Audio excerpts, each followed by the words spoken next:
Good morning, everyone, and thank you for joining us for the Smarter.JDE webinar. In the next 45 minutes or so, we will be showing you how Smarter.JDE with the Qlik analytics platform delivers dashboards modern businesses need to optimize all aspects of business performance. After a brief introduction to Differentia Consulting and our JD Edwards background, our Head of Managed Services, Kate Perry, will discuss the capabilities and structure of Smarter.JDE. Kate will then move on to provide a live demo of the dashboards within the Qlik analytics platform so you can witness the benefits for yourself and envision how they can help your business. Following on from that, our customer speaker, Dave Simpson, who is the BI and Data Director for Interface, will provide an insight to how and why Interface required Qlik with JDE, their adoption and deployment plan, and the benefits they gain from it. Finally, after the presentations, we will have a questions and answers session. Now I will hand over to Kate. I hope you all enjoy the webinar. Okay, so just some PowerPoints to start off with as an introduction. My name is Kate. I head up the Managed Services Department at Differentia Consulting. I also look after the development of the Smarter.JDE Edwards products. My background is been working with Qlik from a consultancy, technical perspective, development perspective for the last 7 years. And prior to that, I worked as a JD Edwards Enterprise 1 developer for about 10 years. So hopefully I can cover any questions and cover content that's useful around both JD and Qlik. So those of you who are unfamiliar with Differentia Consulting, I'll just provide you with a quick background. So we were formed in 2002 by the guys who headed up the JD Edwards practice at KPMG in the UK. So since that time, we've been an Oracle partner providing services to primarily JD Edwards clients in the Oracle space. In 2008, one of our JD Edwards customers bought QlikView for reporting and business intelligence, and we liked what we saw and we recognized the benefits of the product.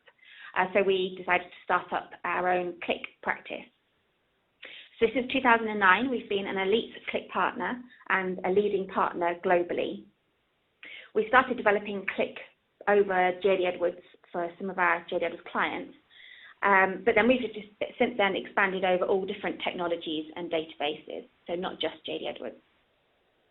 So currently we have approximately 300 clients across all industries based worldwide, and for those we provide consultancy, managed services, training, enterprise architecture, and Qlik development.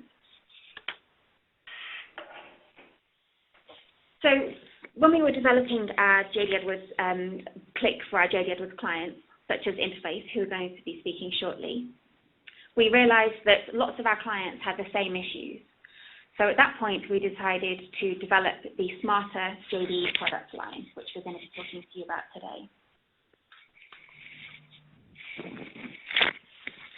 So the Smarter.JDE products are powered by the Qlik platform. Transactional data is loaded from many different data sources, and it's associated and compressed, and it's stored in memory. No cubes get built using QlikView, or Clixsense, which speeds up the development time vastly. As the users are asking questions within Qlik, aggregation is performed at that time in memory, so it's also super quick from an end user perspective. So because there's no cubes that are pre-built, the user can ask questions of the data from any direction. They're not fixed to go down a particular navigation path. So they can look at high-level questions and drill down to the transactional level data that's loaded in. Different users can access data they need. So we have guided analytics for the analysts, self-service visualization, so users and managers and people can develop their own dashboards. And it allows true business-driven data discovery, business discovery. So different dashboards can be built for different levels of user.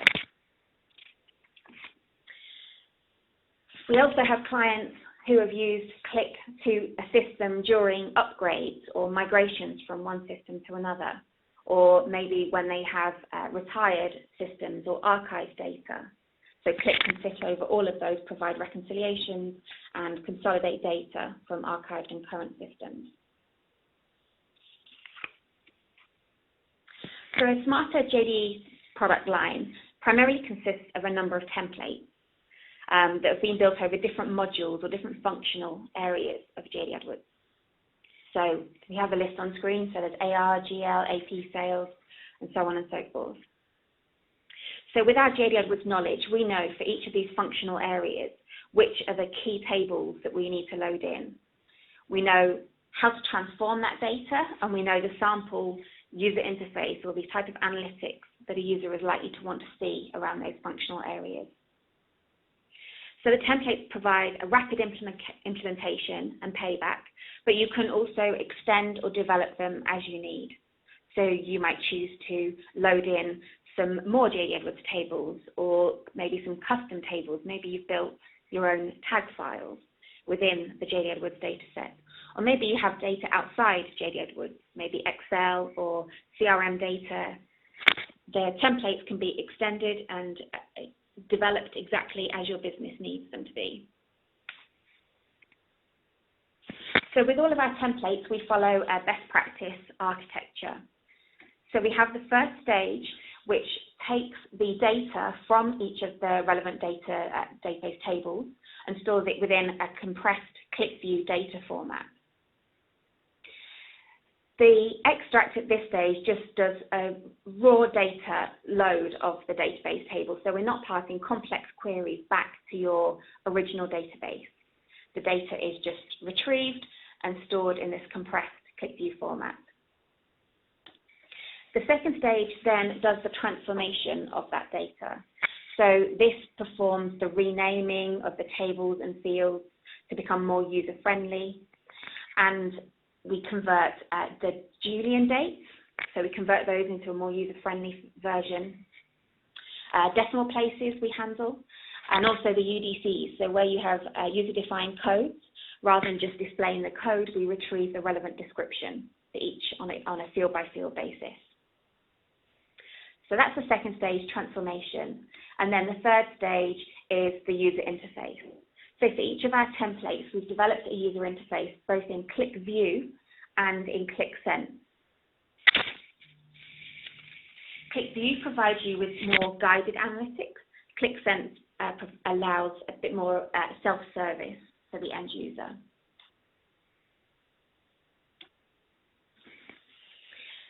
So I'll move on shortly to show you some examples of the user interface that you would get with both ClickView and Clixsense.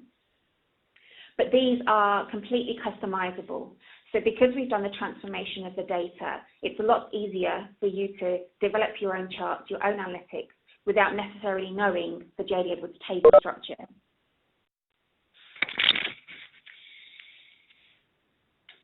We also have developed a script builder. So this is useful for when you want to maybe extend one of our existing templates over additional JD AdWords tables, or perhaps build new templates over other modules or tables, including any custom tables that you have within JD AdWords where maybe we don't have a template currently. Using the script builder makes the translation of the fields and the Julian date conversions and UDC lookups a lot simpler, and it ensures that we follow best practice with the scripting.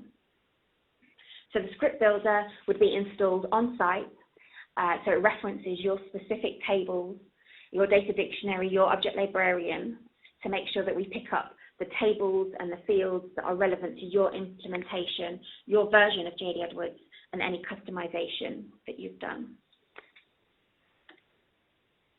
So I'm now going to move on to a demonstration of one of our templates.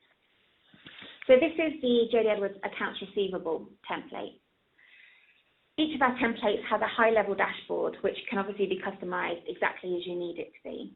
So in this example, we have high-level age, debt, number of customers trending, and so on and so forth, which gives you a high-level overview of the important information within Accounts Receivable.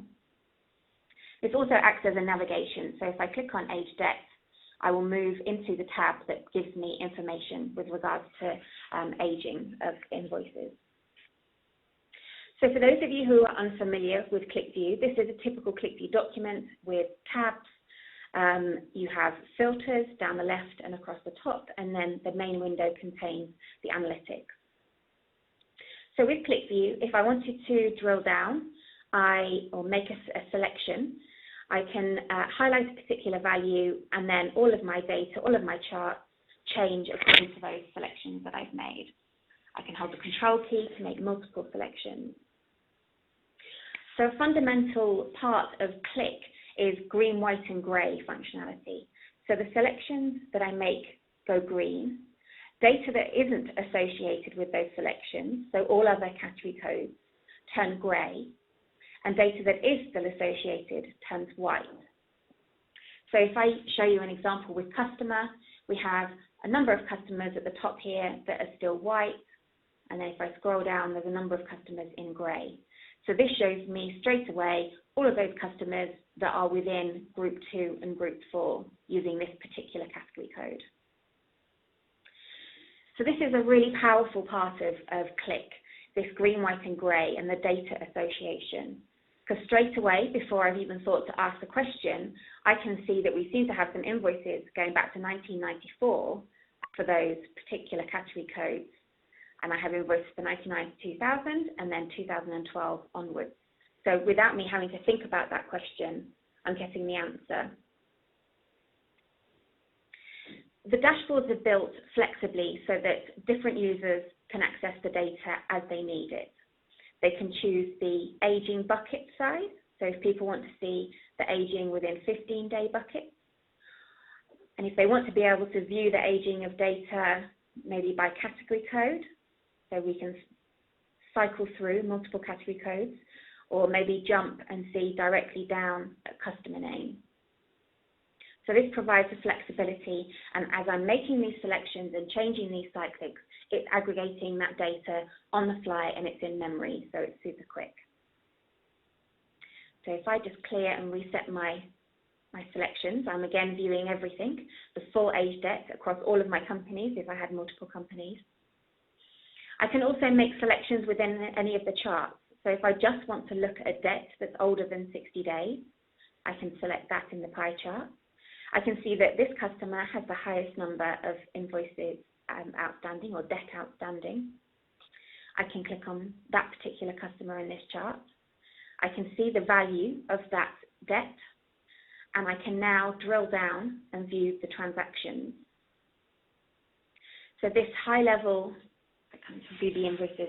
So this high level dashboard and drill down to the lowest level of transactional. So this is my invoice items with the invoice date, due date, open amount, gross amount. And then once I'm at this lowest level, if I wanted to, I can select a specific invoice that I can see has been part paid, and I can come in and view the receipts that have part paid that invoice.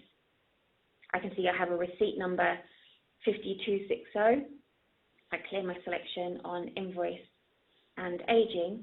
I can then see other receipts, other invoices, that were paid by that same receipt. So I have a receipt with 0 amount and it's allocating a credit against the debit. So this is highlighting how you can view that data from any which way, so from top down, drill down to transactions, and then navigate sideways at that lowest level of detail. So this is a sample dashboard, various different tabs looking at the data in various different ways. And this is an example of the QlikView dashboard. I'm just going to quickly show you another template. This is actually the sales template. And you can see, again, we have this concept of multiple sheets showing that sales data in different ways. If I come onto the Customers tab,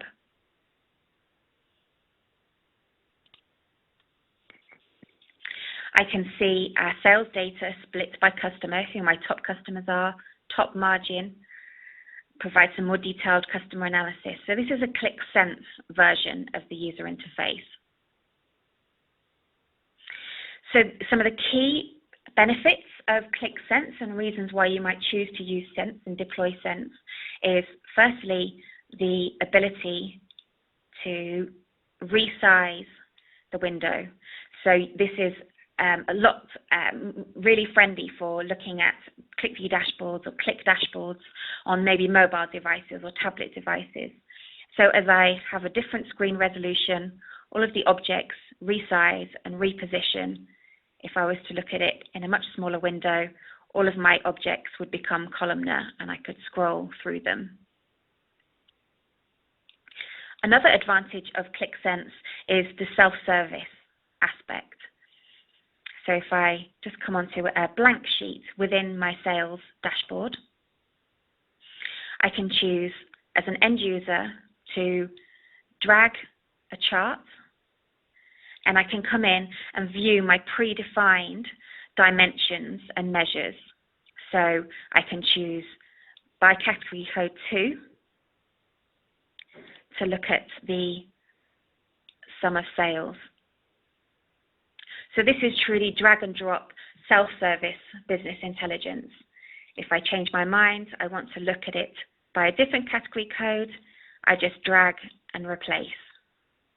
If I want to look at it in a different format, so maybe as a pie chart instead of a bar chart, I can just drag and drop.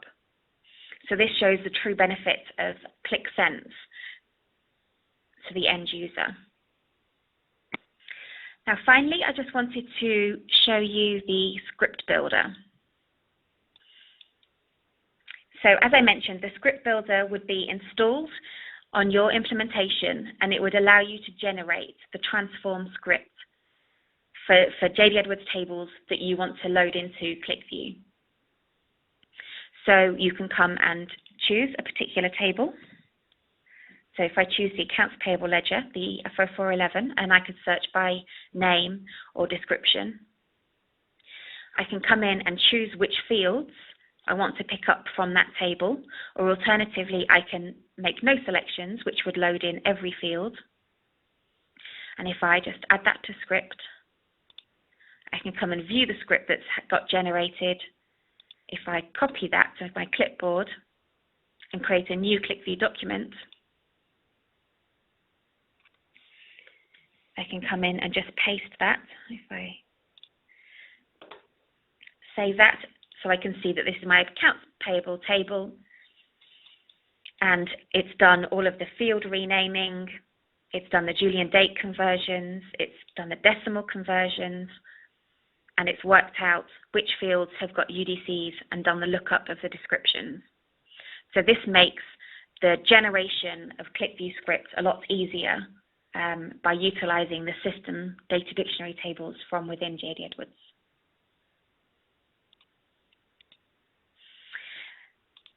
So we will now move on to Dave, who will be able to provide you some information about how Interface have used Qlik. Okay, I'd just like to take a few moments to share with you a bit about our QlikView journey. Introductions first. My name is David Simpson. I'm the European Business Intelligence and Data Management Director. I've been working in this position and with QlikView for about 6 years now. It's a relatively small department. There's just myself and one other person working in BI, and then there are 5 in my data management team. And we get IT support as and when we need it. Previously, I've been European Planning and Logistics Director, so I'm not an IT guy, and this department is not seen as an IT department, but we obviously do get supported by them as needed. We're a business-facing department, and the business needs and the business is our customer. Interface is the world's leading manufacturer and distributor of modular flooring or carpet tiles. We have 3 divisions: Europe, Middle East and Africa, USA and Asia Pacific. We have around 3,500 employees globally, and we're turning around $1 billion. So it just gives you some idea of the size of our business. Just a bit of background on the data that I'm dealing with in Europe. It's Europe, Middle East and Africa. We have a system language of English. We're dealing with around about 2,000 orders per week, external orders, and then internally we generate the same number because we work with profit centres, so we have internal orders as well. We work with multiple currencies, multiple order types and customers. We have sales centres in most countries throughout Europe, and we're dealing with three main systems. We have our JDE system, a legacy system, which was a bespoke one, and also a warehouse management system. And we're also bringing in information from spreadsheets. Our approach to implementing QlikView has been that Differentia build all of the extract models. They also do the transforming of the data. We try and make sure that we only extract any table once and then use it multiple times through the different transforms. We build the transforms using a combination of the expertise that Differentia have, and also our internal knowledge of QlikView and how it's of JD Edwards and how it's been built. So we come together and come up with a transform that Differentia then script. The front end, that's everything that people look at, is built by myself as interface. And just to give you an idea of the QlikView footprint, we have 260 licenses, we have 2 end printing licenses, and we have more than 20 different applications live currently across finance, sales, operations, data management, etc. And we even have some of our users in Europe are our US colleagues who can dial into our system. Okay, I'd just like to go through 3 points with you. Firstly, how did we manage to get QlikView adopted so quickly throughout Europe? Secondly, the work that we did combining our legacy data and JD Edwards data plus other data sources.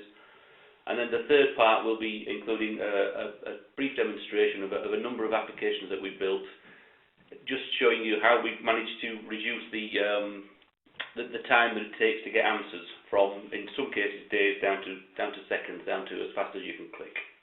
Okay, I'll be running through a CRM application, something that we built to check our prices, a sales analysis, sales and open orders, and a service inventory planning. Okay, how did we get QlikView adopted so quickly? Well, the first thing we did was to find a good place to start. We looked for a problem that the business had in getting information and analytics, and found that the area of sales history analysis was a really good place to start. Everybody had an interest in that. So once we found a good place to start, we essentially had to get the business engaged. So we asked a lot of questions about what was missing, and what people's needs were. Importantly, we listened, and then we turned this into a business project and delivered little and often. We didn't try and deliver an entire suite of QlikView applications in one go, but we kept building and building and building. And each time we deliver a little bit more than the business actually requested. So to keep their engagement and to keep their excitement in what we were doing. We found this approach worked very well. We got stuff back within a few days. The first bits of data were back to people, and then within a few weeks we had dashboards ready for people to start testing and working with. And within months we had people asking us to build them other dashboards, and they were asking us could they have the software. So it wasn't a difficult sell to the business. We had to make it look nice and simple. Although people ask for instructions and reference manuals, the reality seems to be that they don't actually read them. So the applications need to be as simple to use as possible, and it needs to be intuitive so that people can just click around and soon work out within a few clicks what they're doing and what they're looking at.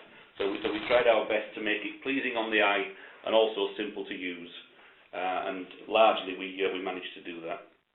And then essentially we adapted and grew. So every time we learned something, we applied it and grew larger and kept doing that. So it was an iterative process, and that's still the case today.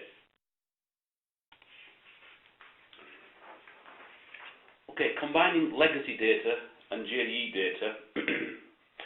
Just a bit of background. In July 2014, we implemented JD Edwards across our order-to-cash process. So that's orders coming in from customers right through to delivery and invoice.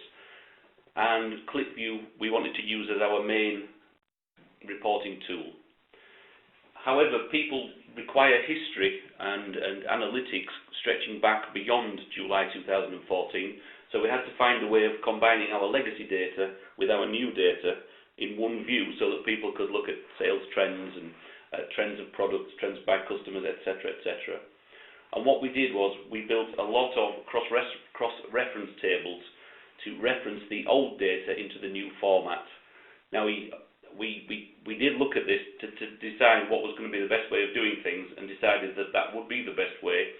Converting the new data to the old format may have been more pleasing to people in the first instance, but that was going to cause us a longer-term problem.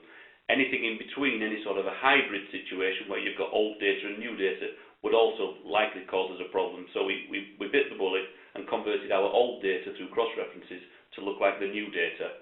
And people quickly got used to the new data because that was the way they were entering stuff into our systems. So that worked quite well. We also map into our warehouse management system and various spreadsheets. And again, where needed, we do cross-referencing, or we just map the fields and join them in with links in the databases.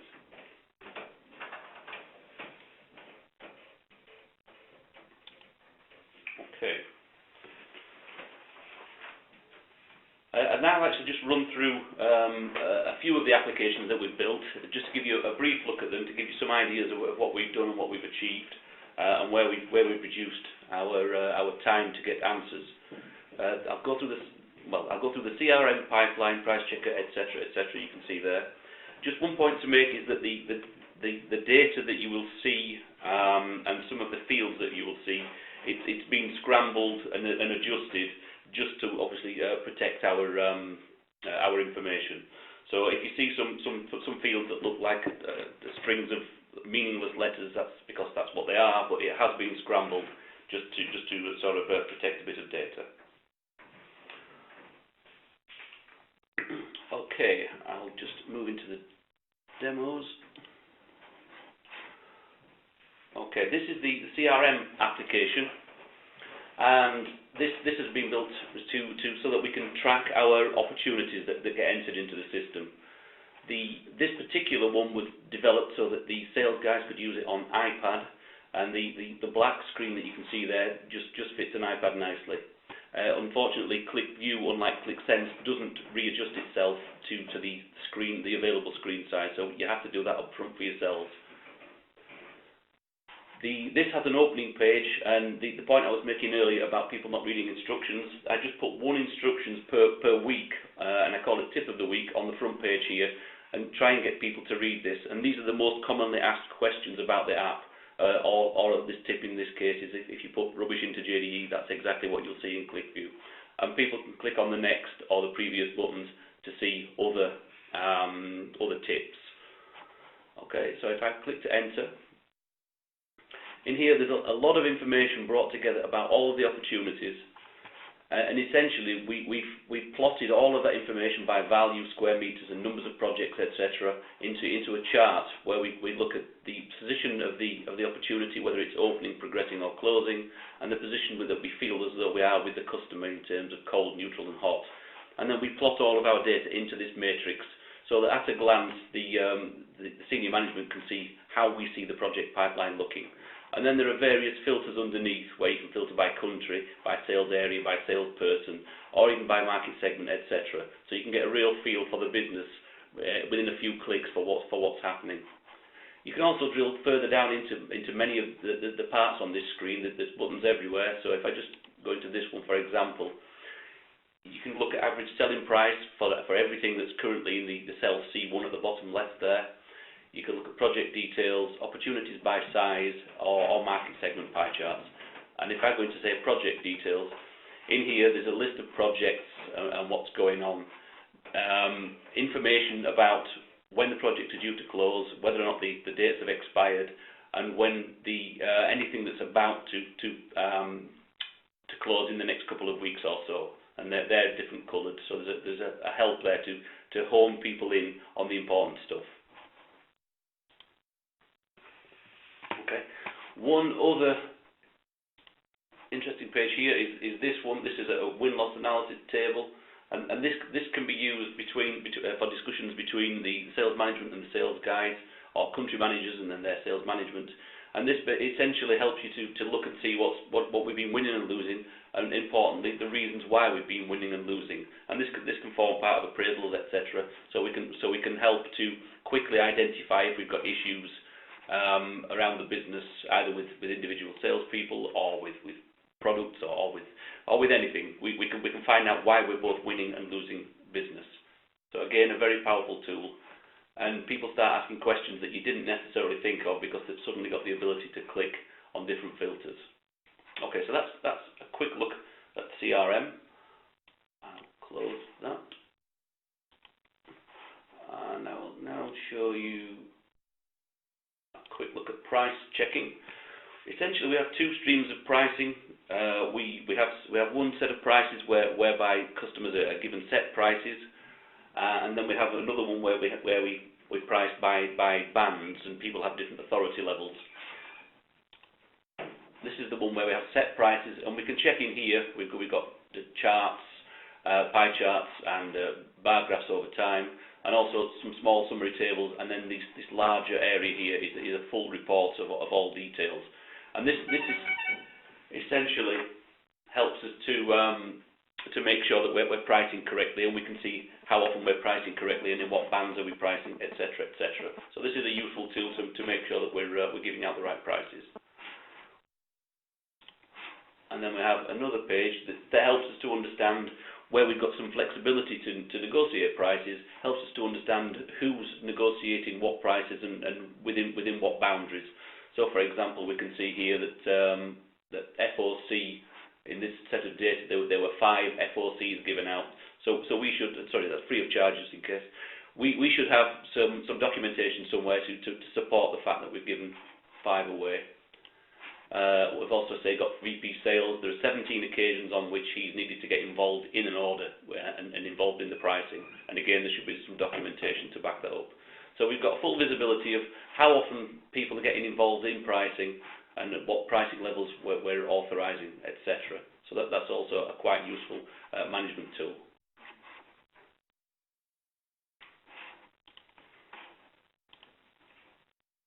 Okay. Sales analysis demo. This was the original application that we built that started QlikView, the QlikView journey in Europe for us. And this one is a slightly different format. You'll notice that this does have the tabs across the top. And in fact, there are now too many tabs in this application, and this should probably take a different format for navigating. And I'll show you an example of that next. So we put an introduction page on and told people what was on each sheet. We gave people a how-to, and this is some of the very basic stuff that you do with QlikView, which people unfortunately don't seem to read, but QlikView it's intuitive enough that you learn it pretty quickly anyway. And then we also included a take note page where people could just be told these are the few things you need to watch out for when you're looking around this application.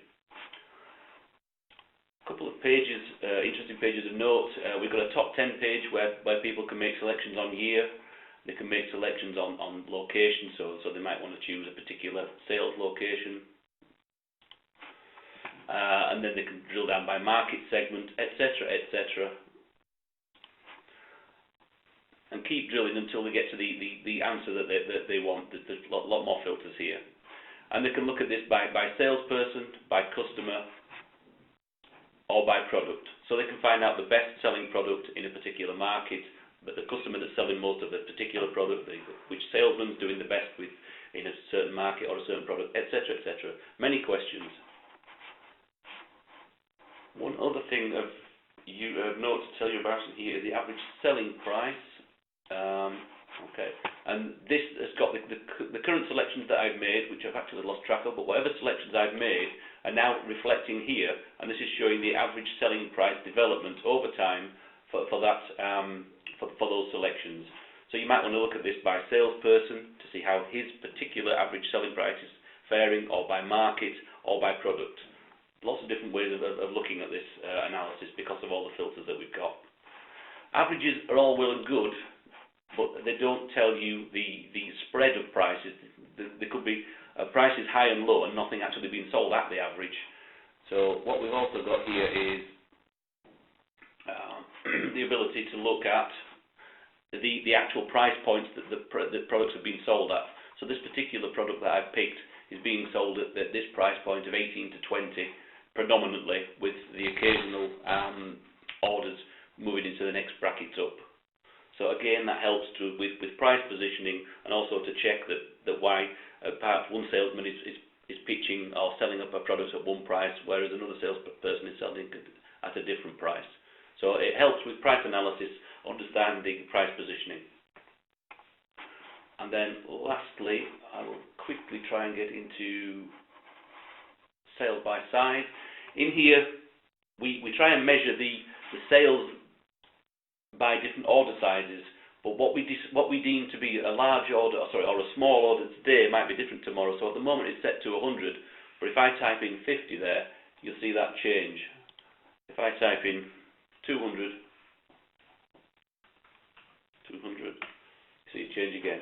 If I clear my selections, I'm now looking at all the data. So you can see, you can then start to look at what are we doing with prices at different order sizes. Okay, quickly moving on. This is just a quick look at a different way of navigating. The last one had lots of tabs at the top. This one has no tabs at the top. What we've done here is give people the ability to select a report from a menu. And in this dashboard, we have a report menu and a dashboard menu. So people can either switch between reports that they're interested in or dashboards. So I'll switch back to reports.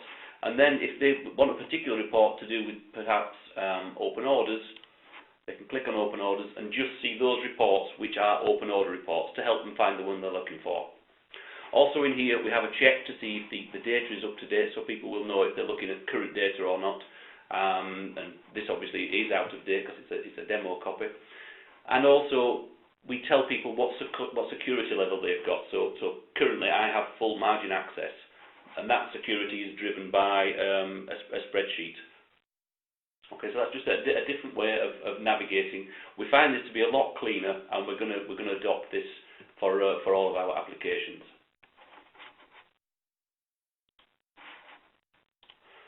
And lastly, but by no means least, we have a service dashboard, and this helps us to measure our ability to maintain inventory levels at the agreed amounts. And in here we have the amount on hand, what we expect to have in 2 days, 7 days and 14 days time, taking into account the orders that we know about on our books and also the production that's due to be completed within those time periods. Okay. So here we have a score of 94%, but it might be that there's a particular item here that we'd like a little bit more information about. We can see what's on hand in the warehouse and how it's going to develop, but perhaps we would like a little bit more information.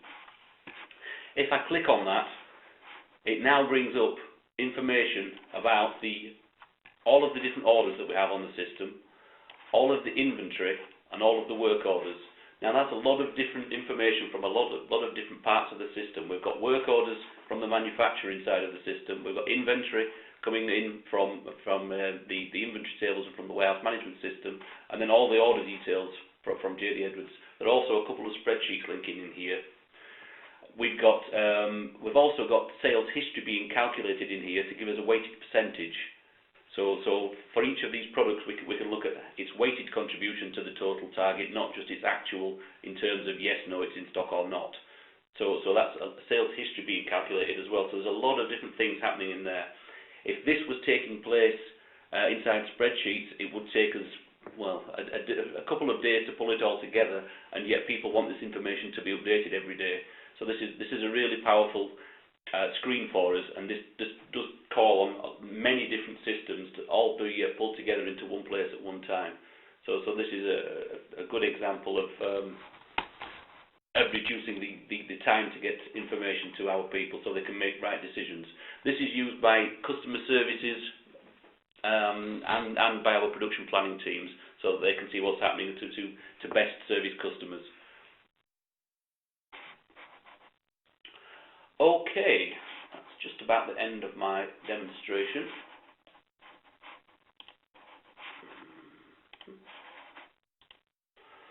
Okay, so just a quick recap. CRM, we have a full pipeline overview with all the different drill downs. The price checker helps us to find our exceptions and to find out what's going on with our pricing policies. Sales analysis, pulling in various data sources and combining them with cross-references. And there are thousands of questions answered. There are thousands of answers also waiting for the questions to be asked, because it just depends on the filters that people click. Sales and open order reports, we've got reports or dashboards and an easy navigation between the two. And then the last one, the service dashboard that I just showed you, is pulling in multiple JDE tables from different parts of the system, which would be very difficult to build in one screen in JD Edwards. We've got inventory coming in, open sales orders, history of sales orders, and work orders in one complete overview. What are we going to do next at Interface? Well, we're continuing the rollout of end printing. That's currently taking place. We're looking at Qlik mapping software, and our colleagues in the US and APAC are also now going to take a look at QlikView. Okay, thank you, everybody. I will now hand you back. Thank you, Kate, and thank you, Dave. We have had a few questions, so we'll move on to answer those now. So the first question is for Kate. Will Smarter.JDE work over World A73? Okay, so yes, in short, we have had clients who, with World, we've installed the templates. The accounts receivable template is slightly different because the table structure changed significantly between World and One World, or E1.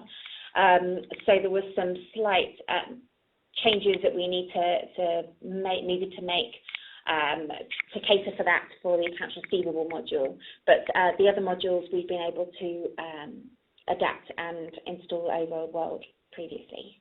Yes.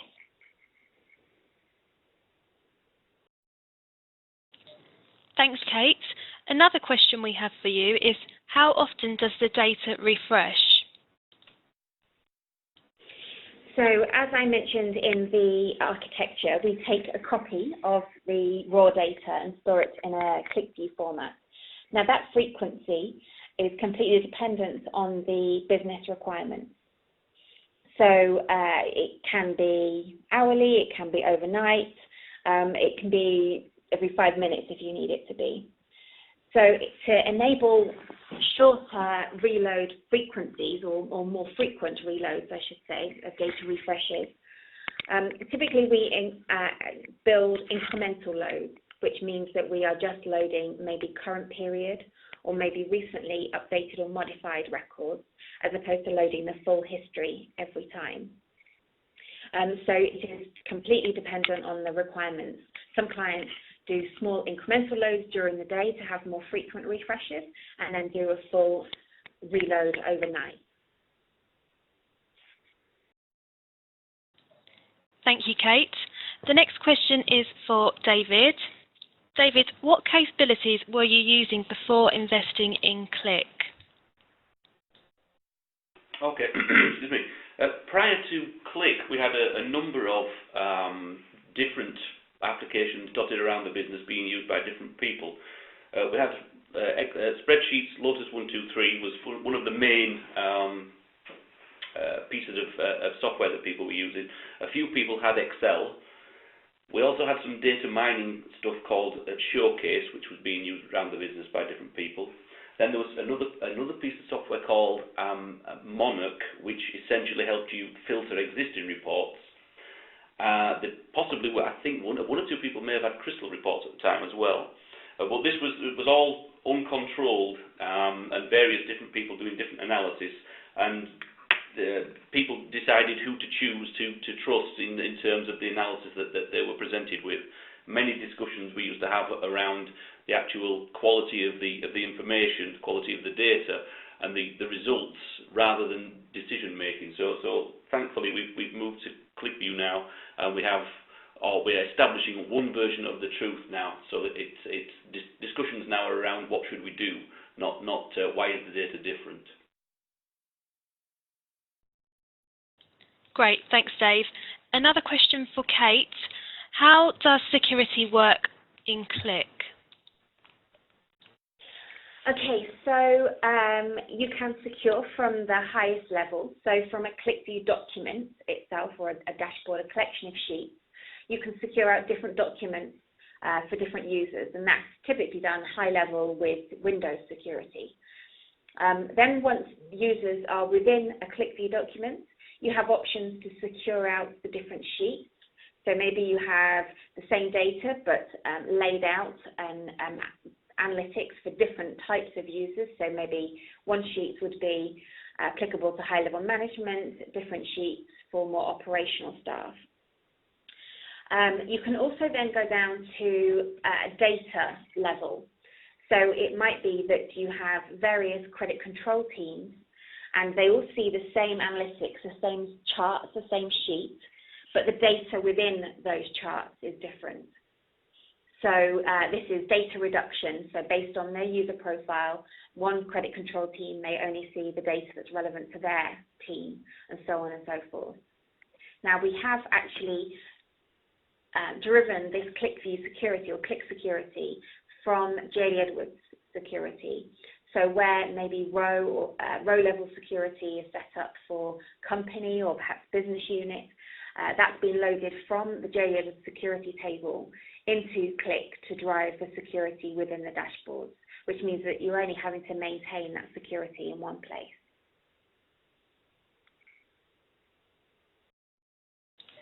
Great, and we'll just finish off with one last question to David. David, have you managed to track any measurable business benefits? If not, would you do something different in hindsight? Okay. Well, what I would say is that I'm always wary of making bold claims about increasing the business by X%, or because we did this, that the costs were reduced by Y%, etc. It's difficult to actually substantiate claims like that.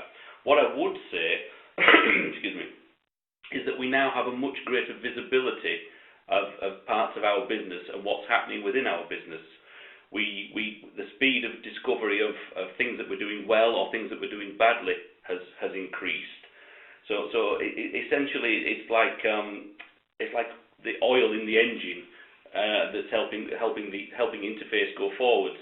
So we know that we're contributing, but whether or not we would claim that 1% or 10%, I wouldn't dare to put a number on it. But all I can say is that the interface as a business has the ability to execute quicker, and that's got to be a good thing. Would we do things differently? Well, if we had known where we were going to end up when we implemented QlikView, then we might have done things differently. But we started small with a small business edition and built from there. And then at some point when we realised this was going enterprise-wide, we had to re-architecture everything. Now, if we'd known it was going to end up enterprise-wide, then we would have started differently. But having said that, if we'd have done that, the implementation may have been slower, so the adoption might not have happened. So with hindsight, probably wouldn't do it differently. Yeah, that's about it. Thanks, Dave. Sorry, just one last question, and this is moving back to Kate. Kate, how difficult would it be to migrate from World A73 to E1?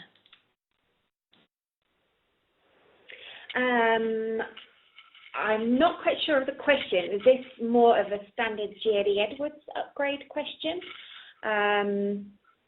as opposed to a Qlik? I'll try and answer it as best I can, unless you can provide any more information. But I mean, we have supported clients with doing that migration from World to Enterprise One. It's not my personal area of expertise, so we would be able to get someone to come back and be a bit more specific on that.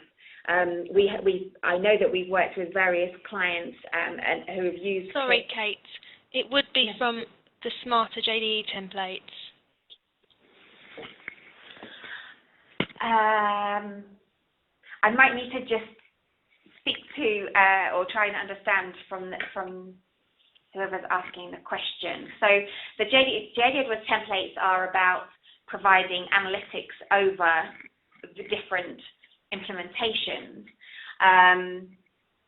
So the template itself accesses data from particular tables.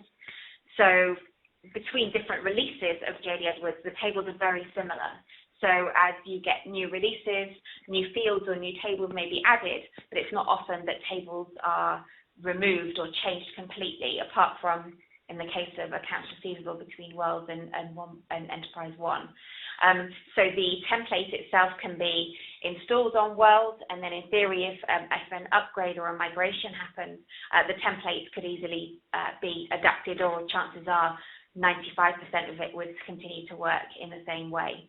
So we have clients who have used it before and after an upgrade to get a before and after picture and allow you to reconcile as part of that upgrade. But we would recommend Qlik is great because it means that you can put that over your old historic system, your current system, and then when you migrate, the user interface remains the same to the end users, even though the database behind the scene has changed. I'm not sure if I've answered the right question, so I can come back and contact the person directly who's asked that question if that's not correct. Thank you, Kate, and thank you, Dave. I hope we managed to answer your questions in as much detail as possible. If not, as Kate said, we will follow up with you shortly. We have now come to the end of the webinar. So thank you for everyone for joining us, and thank you again to Kate for your demo, and a big thank you to Dave for your presentation. We hope you all found the presentation to be informative and inspiring. We will follow up with you in the next 10 days, but in the meantime, if there are any questions, please do feel free to contact us at info@differentia.co. Lastly, as mentioned earlier, if any questions we haven't answered, we will cover these up in follow-up communications to you all, and we will also have a recording. Thank you for joining us.